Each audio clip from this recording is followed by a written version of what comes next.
রং বেরং কথার গল্পের আসরে আপনাদের সকলকে সাদর আমন্ত্রণ। এখন আমি পড়ে শোনাব কথা সাহিত্যিক মানিক বন্দ্যোপাধ্যায়ের লেখা ছোট গল্প স্বামী স্ত্রী। রাত 10টায় মেনকা ঘরে এলো। এ বাড়িতে সকাল সকাল খাওয়া দাওয়ার হাঙ্গামা চুকে যায়। ছোট ঘর, চওড়ার চেয়ে লম্বায় 2 হাতের বেশি হবে না। মেনকার বিয়েতে মেনকার স্বামী গোপালকে দেওয়া খাটখানাই ঘরের অর্ধেক জুড়ে আছে। খাটের সঙ্গে কোনাচেভাবে পাশ কাটানোর কৌশলে পাতা আছে গোপালের ক্যাম্প চেয়ার। চারিদিকেই চেয়ারটির পাশ কাটিয়ে চলাফেরা সম্ভব। সামনে ছোট একটি টুলে পা উঠিয়ে এই চেয়ারে চিত হয়ে গোপাল আরাম করে বিড়ি মেশানো দিয়ে সিগারেট খায় আর বই পড়ে। পপুলার বই, উঁচু দরের বই যারা লেখেন তাদের পর্যন্ত যে বই পড়ে সে সময় কাটিয়ে মনকে বিশ্রাম দিতে চায়। ঘরের এক কোণে ট্রাঙ্ক ও সুটকেস, স্টিল, চামড়া আর টিনের। ট্রাঙ্কটি মেনকার বিয়ের সময় পাওয়া, রং এখনও উজ্জ্বল, তবে কিসে ঘা লেগে যেন একটা কোণ থেবড়ে গেছে। দেওয়ালে কয়েকটি বাজে ছবি আর মেনকা ও গোপালের বড় একটি ফটো টাঙানো। শাড়ি পরার ঢং, গয়নার আধিক্য আর চুল বাঁধার কায়দা ছাড়া ফটোর মেনকার সঙ্গে যে মেনকা ঘরে এলো তার বিশেষ কোনো তফাৎ চোখে পড়ে না। গায়ে একটু পুড়ন্ত হয়েছে মনে হয়, আবার সন্দেহ জাগে। ফটোর গোপালের চেয়ে ক্যাম্প চেয়ারের গোপাল কিন্তু অনেক রোগা। এতে ফটোর ফাঁকি নেই। বিয়ের পর সত্যই গোপাল রোগা হয়ে গেছে। বিয়ে করার জন্য অথবা চাকরি করার জন্য বলা কঠিন, চাকরি আর বিয়ে তার হয়েছে প্রায় একসঙ্গে। ঘরে এসে দরজায় খিল তুলে দিয়ে মেনকা সেমিজ ছাড়ল। খাটের প্রান্তে পা ঝুলিয়ে বসে জোরে জোরে পাখা চালিয়ে বলল, বাবা বাঁচলাম। গোপাল বই নামিয়ে তার দিকে তাকিয়ে সায় দেওয়া হাসি একটু হাসল, তারপর আবার বই তুলে নিল। উফু মাগো, সেদ্ধ হয়ে গেছে একেবারে। এবার গোপাল বই নামালো না, পড়তে পড়তেই বলল, বিশ্রী গরম পড়েছে। টেবিল ফ্যানটা তুমি আর কিনলে না? তুমি শাড়িটা না কিনলে ন্যাংটো হয়ে তো থাকতে পারি না। পাখার হাওয়া গায়ে লাগাতে তাই সে এইরকম হয়ে গেছে। ঘর যেন নির্জন, একজোড়া চোখও যেন ঘরে নেই। 3 মাস বাপের বাড়িতে কাটিয়ে 7 দিন আগে এখানে এসেছে। প্রথম দিন এভাবে হাওয়া খেতে পারিনি। ছি, লজ্জা করে না মানুষের? এক দেহ, এক মন, এক প্রাণ যারা 3 মাসে ছাড়াছাড়ি তাদের এমনি করে দেয়। দেখা হওয়া মাত্র চট করে এক হয়ে যেতে পারে না। 3 মাস তারা পরস্পরকে কল্পনা করেছে, কামনা করেছে, ব্যথার ব্যর্থতার নিঃশ্বাস ফেলেছে, মুক্তির আস্বাদ আর স্বাধীনতার গৌরবে আনন্দ অনুভব করেছে শাস্তির মতো। রাত জেগেছে, আবেগের চাপে সময় সময় দম যেন আটকে এসেছে কয়েক মুহূর্তের জন্য। কত অভিনব পরিবর্তন ঘটেছে দুজনের মনেই দুজনের। দেখা হবার পর আবার এক দেহ, এক মন, এক প্রাণ হতে খিল দেওয়া ঘরে একটা রাতের, অন্তত আধখান বা সিকিকান রাতের সময় লাগবে বইকি। যন্ত্রের পার্টস খুলে আবার ফিট করতে পর্যন্ত সময় লাগে, বিধাতা মিস্ত্রি হলেও লাগে। শরীরে ঘাম শুকিয়ে গেলে মেনকা পুবের 2টি পর্দা লাগানো জানালার একটিতে গিয়ে দাঁড়ালো। পাশের একতলা বাড়ির ছাদে গরম জোছনা ছড়াছড়ি। তারপরের দোতলা বাড়ির 7টা জানলা দিয়ে ঘরের আলো বাইরে আসছে। আজকাল কখন সবগুলো জানালার আলো নেবে কে জানে। বিয়ের পর কিছুদিন এই খবরটা সে জানত। 4টে জানালা অন্ধকার হতো প্রায় 11টায়, 2টি হতো 12টার কাছাকাছি, আর তেতলার কোণের জানালাটি নিভত রাত 1:30-2টোর সময়। ওই ঘরটিতে কে বা কারা থাকে তাই নিয়ে সে কত কল্পনাই করেছে। অন্য সম্ভবপর কল্পনাগুলো তার মনে আমল পেত না। পরীক্ষার পড়া করতে ও ঘরে কাউকে রাত জাগতে দিতে সে রাজি ছিল না। তার কেমন বিশ্বাস জমে গিয়েছিল তেতালার ওই কোণের ঘরটিতে তাদের মতো এক দম্পতি থাকে। বিয়ে যাদের হয়েছে অল্প দিন, তাদের মতো ভালোবাসতে বাসতে কখন রাত 2টো বেজে যায় ওদেরও খেয়াল থাকে না। তারা অবশ্য আলো নিভিয়ে দেয় অনেক আগেই। বাড়ির ভেতরের দিকে তাদের জানলাটি শুধু ঘন সারসির। ঘরের মধ্যে নজর চলে না, কিন্তু আলো জ্বলছে কিনা জানা যায়। ওদের তেতলার কোণের ঘরটিতে হয়তো আলো জ্বালিয়ে রাখার অসুবিধা নেই। বাপের বাড়ি থেকে ফিরে আসবার দিন তারা প্রায় রাত 3টে পর্যন্ত জেগেছিল, কিন্তু সেদিন ও বাড়ির জানালার দিকে তাকাতে খেয়ালও হয়নি। মেনকা আপন মনে আফসোসের অস্ফুট আওয়াজ করল। সে রাত্রে বড় বাড়াবাড়ি হয়ে গিয়েছিল। এক রাত্রে সব একঘেয়ে হয়ে গেল। বাপের বাড়ি যাওয়ার আগে একটানা 6 মাস একসঙ্গে কাটিয়ে যেমন হয়েছিল, ঘুম আসছিল। আফসোসটাই যেন ঘুম কাটানোর বেশি কী করে দিয়ে গেল মেনকার। স্তিমিত চোখের একটু চমক আর পিঠের ঠিক মাঝখানে মৃদু শিরশির। গোপাল মনোযোগ দিয়ে বই পড়ছে। পড়ায় বাধা দিলে সে বড় বিরক্ত হয়। কিছু বলে না, কিন্তু বিরক্ত হয়। বিছানায় ফিরে গিয়ে মেনকা ইতস্তত করে, যতক্ষণ না তার মনে পড়ে যায় যে বেশি রাত জেগে বই পড়লে গোপালের মাথা গরম হয়ে যায়।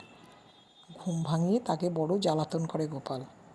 মনে হয় শান্ত সুবোধ মানুষরা যেন বদলে গেছে, মদ খেয়েছে। এমন বিশ্রী লাগে মেনকার, এমন রাগ হয়। সে কি পালিয়ে যাবে? পরদিন সে কি ঘরে আসবে না? দিনের পর দিন ঘুম ভাঙিয়ে একটা মানুষকে কষ্ট দেওয়া কেন, যার শরীরও ভালো না? অথচ সে যদি কোনোদিনও দরকারি কথা বলতে মাঝরাতে গোপালের ঘুম ভাঙায়, যেদিন কোনো অজানা কারণে তার নিজের ঘুম আসে না, অথবা হঠাৎ ঘুম ভেঙে মনটা অদ্ভুত রকম খারাপ লাগে আর সমস্ত শরীরটা অস্থির অস্থির করায় ছটফট করতে ইচ্ছা হয়, গোপাল শুধু বলে, কাল শুনবো, সকালে শুনবো। তবু যদি সে নিজেকে তার বুকে খুঁজে দেবার চেষ্টা করতে করতে করুণ সুরে বলে, ওগো শুনছো, বুকটা কেমন জ্বালা করছে, একটু সোডা খাও, বলে সে পাশ ফিরে বালিশটা আঁকড়ে ঘুমোতে থাকে, তখন মেনকার বুকটা সত্যি জ্বালা করে। মাসে 6 মাসে একটা রাতে হয়তো এরকম ঘুম আসে না, অথবা এভাবে ঘুম ভেঙে যায় হলোই বা তা অম্বলের জন্য। কথা কইবার একটা সে লোক পাবে না, পাওনা আদরের একটু তার জুটবে না এই ভয়ানক দরকারের সময়। ইতস্তত করার কয়েক মিনিটে আবার ঘুমটা ফিরে এসেছিল। হাই তুলে মেনকা বলল, শোবে না? এত যে পড়ছো, চোখ তো আবার কটকট করবে কাল। গোপাল বলল, চ্যাপ্টারটা শেষ করেই শোবো, 5 মিনিট। মেনকা শুয়ে চোখ বুজল। ঘুমে শরীর অবশ্যই আসবার আরাম অনুভবের ক্ষমতাটুকু প্রায় ফুরিয়ে এসেছে। বই ফেলে টুরু ঠেলে চেয়ার সরিয়ে গোপালের উঠবার শব্দে একটু সচেতন হয়ে উঠল। ভয়ে ভয়ে চোখ মেলে একবার গোপালের মুখের দিকে চেয়ে নিশ্চিন্ত হয়ে আবার চোখ বুজল। গোপালের মাথা গরম হয়নি, ঘুম পেয়েছে। এক নজর তাকালেই মেনকা ওসব বুঝতে পারে। গোপালের চোখ মুখের সব চিহ্ন আর সংকেত তার মনের মুখস্থ হয়ে গেছে। আলো নিভিয়ে মেনকার পা মারিয়ে গোপাল নিজের জায়গায় শুয়ে পড়ল। মেনকা জড়ানো গলায় শুধল, কাল ছুটি না? গোপাল জবাব দিল, দুজনে মিনিট 10 ঘুমিয়েছে। এমন সময় ট্যাক্সি করে বাড়িতে এলো অতিথি। একেবারে পণ নয়, সস্ত্রী গোপালের ভাইরা ভাইয়ের ভাই রসিক। গত অগ্রহায়ণে রসিক বিয়ে করেছে। বউকে বাপের বাড়ি রেখে আসবার জন্য আজ 12টার গাড়িতে তারা রওনা হয়েছিল। 6:30টায় কলকাতা পৌঁছে আবার রাত 9টার গাড়ি ধরবে। অ্যাক্সিডেন্টের জন্য লাইন বন্ধ থাকায় তাদের গাড়ি কলকাতা এসেছে 10টার সময়। এত রাত্রে কোথায় যায়, তাই এখানে চলে এসেছে। নইলে এত রাত্রে কোনো খবর না দিয়ে মনে করে যে এসেছে, এই আমাদের ভাগ্যে। স্টোভ ধরিয়ে মেনকা লুচি ভাজতে বসল। গোপালের ভাই সাইকেল নিয়ে বার হলো খাবারের দোকানের উদ্দেশ্যে। অন্তত 4 রকমের ছানার খাবার আর রাবড়ি আনবে। মোড়ের পাঞ্জাবি হোটেল থেকে আনবে মাংস। ঘরে ডিম আছে, মেনকা মামলেট বানাবে। বাড়িতে কুটুম এসেছে, নতুন বউকে সঙ্গে নিয়ে এসেছে। খাওয়া দাওয়ার ব্যবস্থার একটু সমারোহ করা গেল না? ছি ছি। তবে কাল বিকেলে ওদের গাড়ি, দুপুরে ভালো রকম আয়োজন করা যাবে। মাসের শেষে টাকা ফুরিয়ে এসেছে বটে, কিন্তু কুটুম বাড়িতে এলে টাকার কথা ভাবলে চলবে কেন? পিসিমাকে মেনকা ফিসফিস করে জিজ্ঞেস করল, একখানা ভালো কাপড় তো বউকে দিতে হবে না পিসিমা? দেওয়া তো উচিত। বাড়িতে হঠাৎ অতিথি আসার উত্তেজনা ছাপিয়ে গোপালের জন্য এবার মেনকার মমতা জাগে। আবার এ মাসে বেচারিকে টাকা ধার করতে হবে। একটা মানুষ খেটে খেটে মরে গেল, ভাই বোন মাসি পিসি সবাই লুটে পুটে তার রোজগার খাচ্ছে। তার ওপর আবার কুটুমের এসে অতিথি হওয়া চাই। একটা টেবিল ফ্যান কেনা 7 পর্যন্ত বেচারার মেটে না। সেই বা কেমন মানুষ, ঘেমে নিয়ে অফিস থেকে ফিরলে 10 মিনিট একটু হাওয়া পর্যন্ত করে না তাকে। আজ রাত্রে পাখার বাতাস দিয়ে ওকে ঘুম পাড়িয়ে তবে সে ঘুমাবে। এক হাতে হাওয়া করবে, অন্য হাতে মাথার চুলে। রসিক খেতে বসলো ঘেরা বারান্দায়। রসিকের বউকে বসানো হলো ঘরে। রসিকের কাছে বসলেন পিসিমা, তার বউয়ের ডাইনে বায়ে গা ঘেঁষে বসলো মেনকার দুই ননদ। পরিবেশন করতে করতে মেনকা লক্ষ্য করলো এদিকে ওদিকে নড়ে চড়ে বেড়াতে বেড়াতে গোপাল রসিকের বউকে দেখছে, আগ্রহের সঙ্গে দেখছে। প্রথমে রসিকের বউকে দেখে গোপাল যেন একটু আশ্চর্য হয়ে গিয়েছিল। আলাপ করতে গিয়ে লজ্জায় তাকে কাবু হয়ে পড়তে দেখে যেন একটু আহত হয়েছিল। সহজ একটি ঠাট্টায় তাকে ফিক করে হাসিয়ে কথা বলাতে পারায় খুশির যেন তার সীমা ছিল না। লুচি ভাজতে ভাজতে এসব মেনকা লক্ষ্য করেছে। এখন দুজনের খাওয়া তদারকের ছুতোয় ক্রমাগত বারান্দা থেকে ঘরে গিয়ে চোখ বুলাচ্ছে রসিকের বউয়ের সর্বাঙ্গে। অন্য কারো চোখে পড়বার মতো কিছু নয়। অন্য কারো সাধ্য নেই গোপালের চলাফেরা আর হাসি মুখে মানানসই কথা বলার মধ্যে অতিরিক্ত কিছু আবিষ্কার করে। মেনকার মতো চোখ তো ওদের কারো নেই, কিন্তু গোপাল এরকম করছে কেন? রসিকের বউ সুন্দরী বলে? মেয়েটার রূপ আছে, একটু কড়া ধাঁচের রূপ, যে রূপ কাপড় জামায় বিশেষ চাপা পড়ে না, বরং আরও উগ্র, আরও অশ্লীল হয়ে দাঁড়ায়। রাস্তার লোক হাঁ করে তাকিয়ে থাকে, বাড়ির মানুষ সশঙ্ক অবস্থায় দিন কাটায়, আর রূপের অহংকারে রূপসীটির মাটিতে পা পড়ে না। গোপাল শান্ত, মিষ্টি রূপ ভালোবাসে মেনকার মতো রূপ। রসিকের বউকে দেখে তো তার বিচলিত হবার কথা নয়। ঘরে গিয়ে একটু খোঁচা দিতে হবে, বুঝতে হবে ব্যাপারখানা কী। অতিথিদের খাওয়া শেষ হতেই তাদের শোয়ার সমস্যা নিয়ে পিসিমা, মেনকা আর গোপালের পরামর্শ হলো। পিসি বললেন, ভূপাল আর কানাই এক বিছানায় শোবে, ওর বউকে অনুবিনুদের ঘরে দেওয়া যাক, একটা রাত তো। গোপাল বলল, না না, তাই কি হয়? নতুন বিয়ে হয়েছে, ওদের একটা ঘর দেওয়া উচিত, ওরা আমার ঘরে থাকবে। পিসিমা ঠোক গিলে বললেন, তবে তাই কর। তারপর রাত 1টায় বাড়ির সব আলো নিভল। গোপাল শুলো ভোপালের ছোট চৌকির ছোট বিছানায়, মেনকা শুলো অনুবিনু দুই ননদের মাঝখানে। রাত্রিবেলা একান্ত দুর্লভ বৌদিকে ঘটনাচক্রের কাছে পেয়ে অনুবিনুর আহ্লাদের সীমা নেই। না ঘুমিয়ে সারা রাত গল্প করবে ঘোষণা করে মিনিট 10 ফোয়ারার মতো, এবং তারপর আরও 10 মিনিট ঝিমিয়ে কথা বলে আধ ঘন্টার মধ্যে দুজনেই ঘুমিয়ে পড়ল।